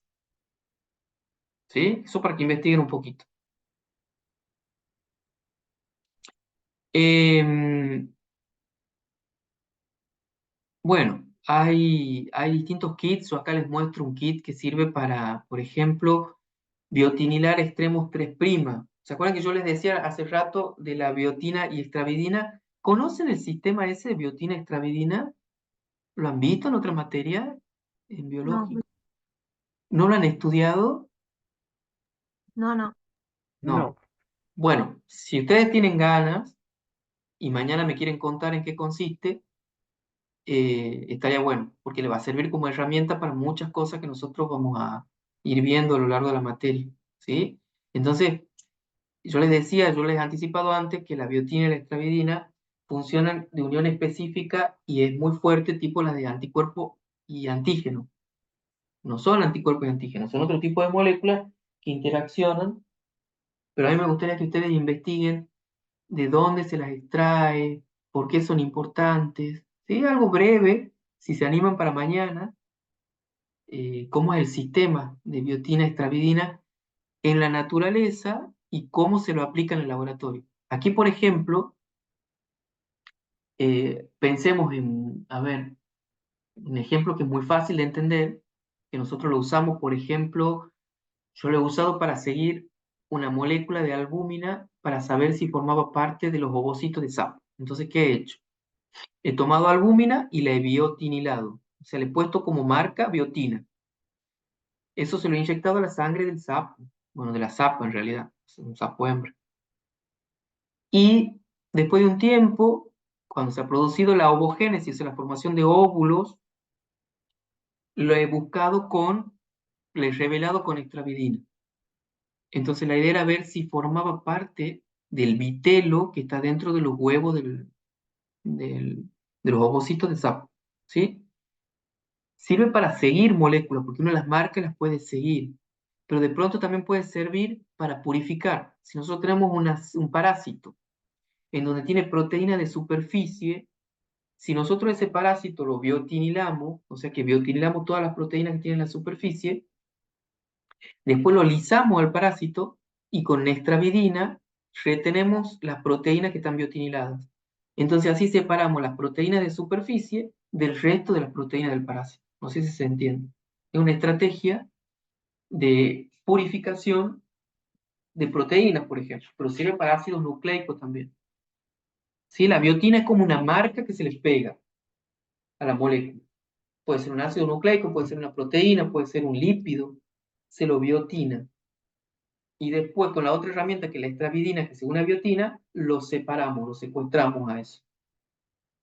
¿Se entiende? Sí, sí. Sí, Bien. profe. Entonces para mañana, si se animan, estaría bueno que veamos esa técnica, ¿sí? En qué consiste la biotina, la reacción biotina-extravidina, en dónde se la encuentra naturalmente, cómo se lo aplica en el laboratorio. Si alguno se anima a hacer esa búsqueda, bienvenido. Bueno, acá está lo del Southern Blot. ¿Se acuerdan que ya hemos hablado? Así que lo vamos a pasar medio rapidito. El Southern Blot, yo les decía que tiene que ver con el apellido del investigador que lo descubrió.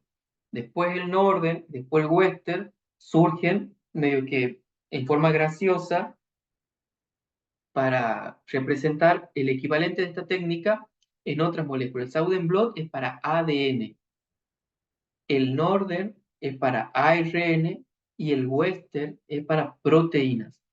¿Bien? Pero el Southern es muy sencillo. ¿El Southern en qué consiste?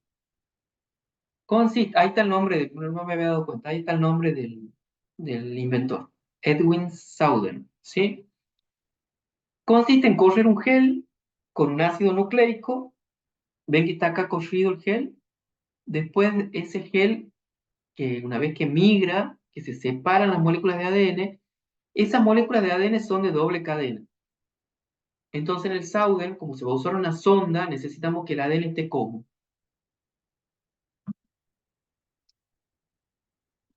Simple.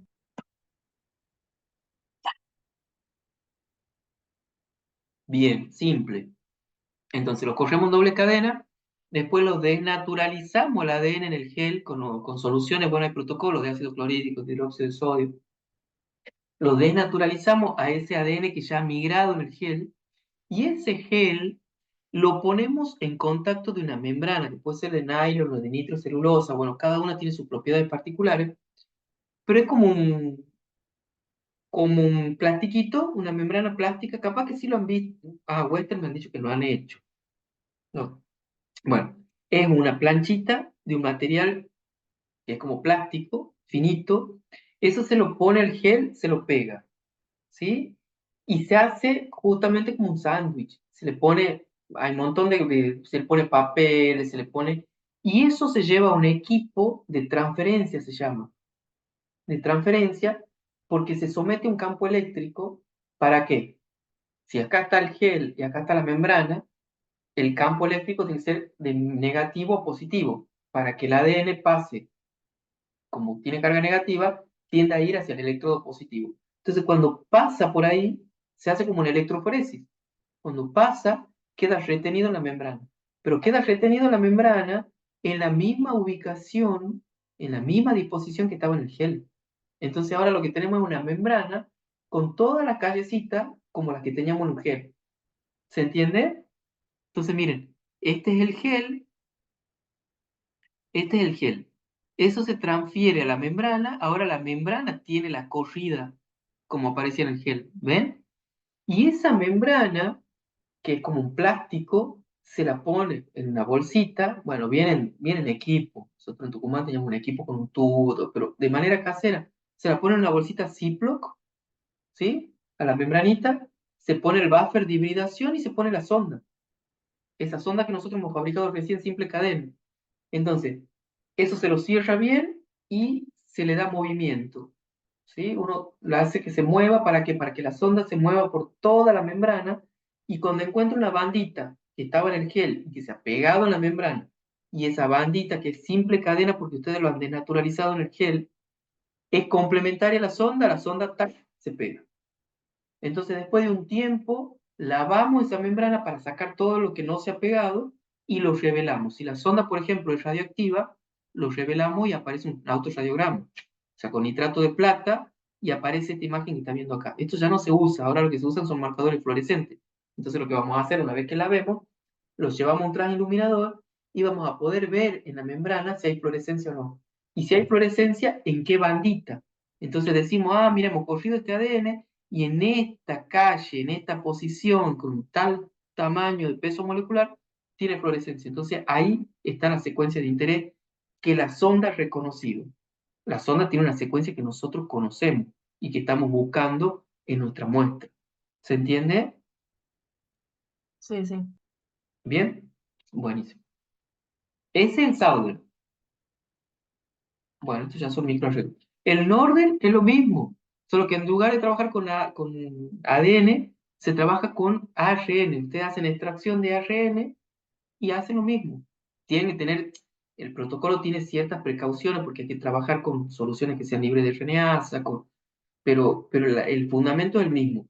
Y en la proteína, el western, sin querer tomar tema de la profe Janina, pero el western es lo mismo. Ustedes corren la proteína como lo han corrido, el gel, que ustedes ya conocen, ese gel hace la transferencia a una membrana. Y en esa membrana, ¿qué van a usar para proteínas? Sonda no pueden usar porque las proteínas no tienen complementariedad. ¿Qué se suele usar para que se peguen las proteínas y las reconozcan? ¿Qué es lo más específico que ustedes conocen que puede reconocer una proteína?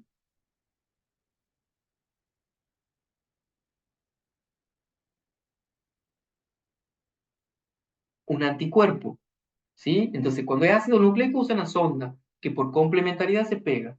Cuando ustedes tienen la bolsita Ziploc con la membrana, con sus proteínas transferidas a la membrana, van a poner anticuerpos. Si ustedes están buscando, por ejemplo, hemoglobina, por poner un ejemplo, y bueno, van a tener que poner un anticuerpo que reconozca la hemoglobina y que ese anticuerpo esté marcado. Entonces, cierran la bolsita, lo mueven, lo dejan un tiempo para que el anticuerpo esté tocando todas las proteínas de la membrana y cuando encuentren la hemoglobina, ¡tac!, se pega. Ustedes lavan y como esa unión es tan fuerte, queda adherido el anticuerpo y después revelan y saben que en tal proteína se ha pegado, entonces esa bandita que ustedes han reconocido está la hemoglobina. ¿Se entiende? Sí, bro. El fundamento es el mismo. Lo que pasa es que las herramientas que van a usar dependen de la naturaleza de la molécula que están buscando. Los ácidos nucleicos, ustedes, siempre que hablemos de ácido nucleico, piensen, cuando yo les haga un planteo de algún diseño experimental, ustedes apunten en lo posible a trabajar sobre la complementariedad que les da el ácido nucleico, ¿sí? Y cuando el planteo sea con proteínas, piensen primero en el uso de anticuerpos para detectar. Digo, primero, porque a lo mejor el diseño experimental va por otro lado, pero ustedes traten de hacerse ese ejercicio en la cabeza, ese esquema en la cabeza. Si yo estoy buscando un ácido nucleico, tengo que trabajar sobre la complementariedad, con un primer para PCR, con una sonda, con lo que sea. Y si yo estoy buscando una proteína, lo primero que se me viene a la mente, lo más específico, es usar un anticuerpo que me reconozca esa proteína. Bien, con ese ejercicio, con esa idea, ustedes van a resolver un montón de situaciones de problemática en proteómica y en ingeniería genética, porque van a poder diferenciar qué uso en un caso y qué uso en otro. ¿Vamos bien? No les veo las caras, así que no sé si se han dormido, no sé si están ahí. Primer para ARN y sonda para ADN, dijo. Son indistintos, o sea, vos vas a ver que se usan primer para RNA también, sonda para RNA, eso es indistinto. Siempre que tanto primer como sonda se basan en las propiedades de complementariedad que tienen los ácidos nucleicos. Vos vas a ver que hay casos que sí se usan para RNA sonda, hay casos que las sondas son de RNA, hay casos que la amplificación se hace con un primer sobre el ARN o en otro caso un primer sobre el ADN. Siempre que sea complementariedad es válido para los dos, para ADN y para ARN. Puede ser primer, sonda, ahora vamos a ver otras estrategias. Pero cuando es proteína, apunten siempre al anticuerpo. ¿Bien? El anticuerpo es lo que va a reconocer las proteínas. Bien, bien. No sé si eso es lo que preguntabas. Sí, sí. Bien. Bueno, vamos a otra técnica. ¿La conocen, lo de microarreglo o microarray? Hemos visto en proteómica un poco. Ah, bueno, sí, seguramente lo han visto como es eh, esto se usa mucho para comparar poblaciones, ¿sí? Si un microarreglo por ejemplo, de RNA, o sea, que se ha hecho de cDNA, que proviene de RNA, sirve para saber los genes que se están expresando en una población con respecto a los genes que se están expresando en otra población. Entonces acá lo importante es que nosotros tenemos un dispositivo. Yo ya he insistido un montón de veces en varias empresas y no he conseguido que me manden para mostrarles a ustedes. He pedido que me regalen cosas usadas ya, pero bueno, no he tenido suerte. Eh, Son vidrios, portaobjetos, que ustedes conocen, seguramente han visto. Son así. Y eso, por robótica, ¿sí? Se pegan secuencias, pueden ser, generalmente son de ADN, ¿sí? Secuencias conocidas. O sea, el robot sabe que en tal pocillito, poner en el A1 tiene tal secuencia, en el A2 tiene tal secuencia, en el A3 incluso uno lo puede pedir, lo puede personalizar. La empresa que lo fabrica lo sintetiza a medida con lo que uno quiera. Es decir, bueno, yo quiero que me peguen, todavía no hemos visto library, pero cuando veamos library, va a decir, yo quiero que me hagan un microarreglo de la library tal. ¿Sí? No importa. Lo importante, lo que ustedes tienen que saber es que en cada pocillo yo sé qué secuencia tengo. Que puede ser un gen, o sea, no, el gen es muy largo. Lo que se suele hacer es una porción del gen poner en un pocillo, la otra porción del gen en otro pocillo, la otra porción, ¿se entiende? Es como ir cortando la secuencia del gen y ponerlo en simple cadena en distintos pocillos. Entonces yo sé que el pocillo A1 a la 15 tengo todos distintas secuencias que me representan al gen de la vitronectina, por ejemplo. ¿Bien? Bueno, y así se completan todos los pocillos Profe, en el vidrio. ¿cómo Sí, cómo sé qué secuencia está en cada pocillo? porque vos programás, esto lo hace por robot, no lo puede hacer una mano humana, o sea, de una mano, porque es imposible pegar la secuencia a la distancia a la que están. Son pocillitos, imagínate en el portaobjeto. Ustedes conocen una placa de 96 Well, capaz que han visto, una placa de lisa. Imagínate si eso lo tenemos que hacer en un portaobjeto, es muy difícil. Entonces vos lo programás al robot. Vos le decís, el portaobjeto tiene un código. Las columnas se llaman de una manera y las filas se llaman de otra. Entonces vos le decís en la posición de tal fila con tal columna va a ir tal secuencia. De tal fila con tal otra columna va a ir otra secuencia. Eso lo programás. Entonces vos tenés tu esquema y el robot cumple con ese esquema. Toma esa secuencia y las imprime, se llama. Las pega a la secuencia en ese vidrio.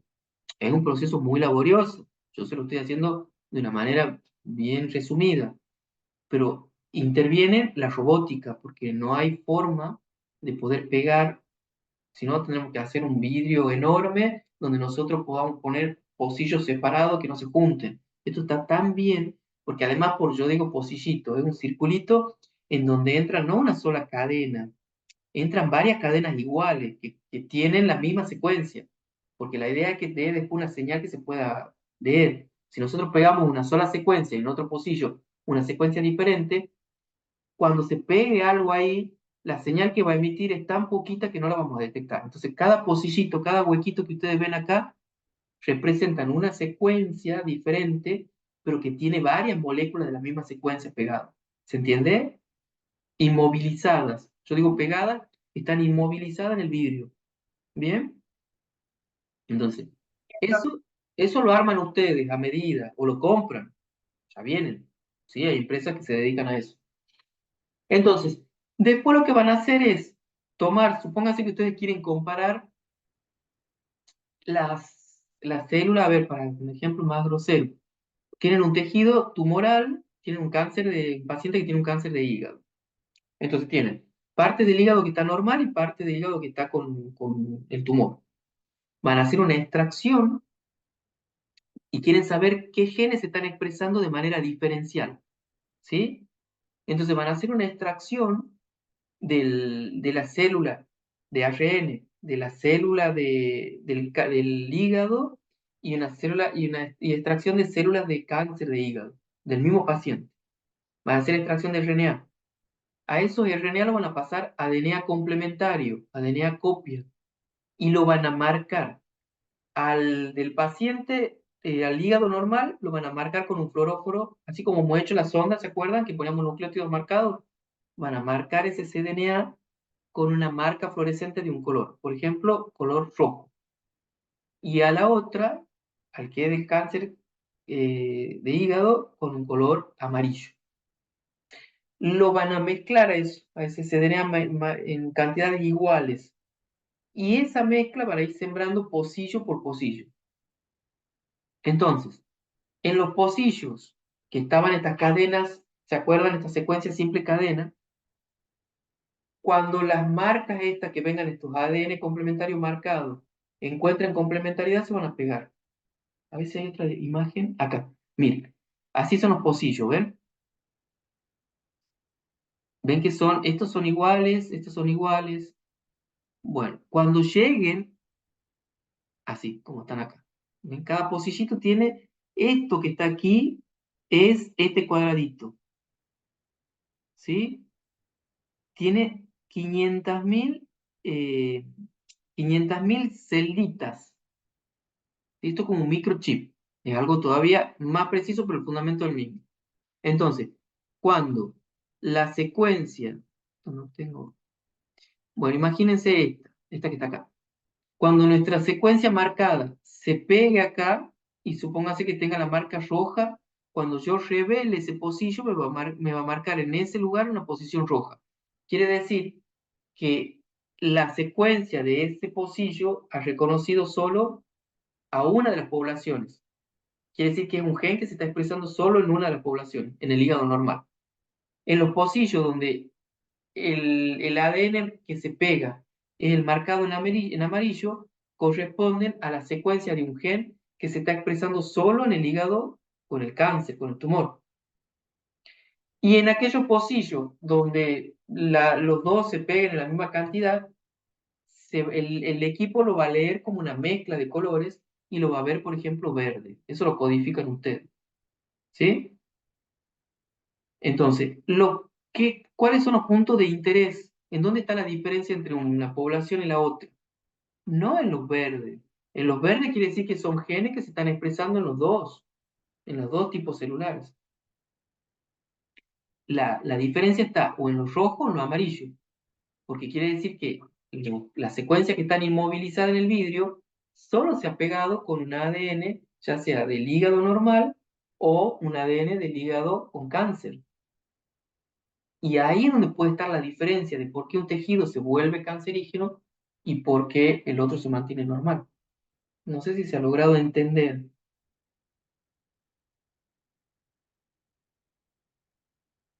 más o menos.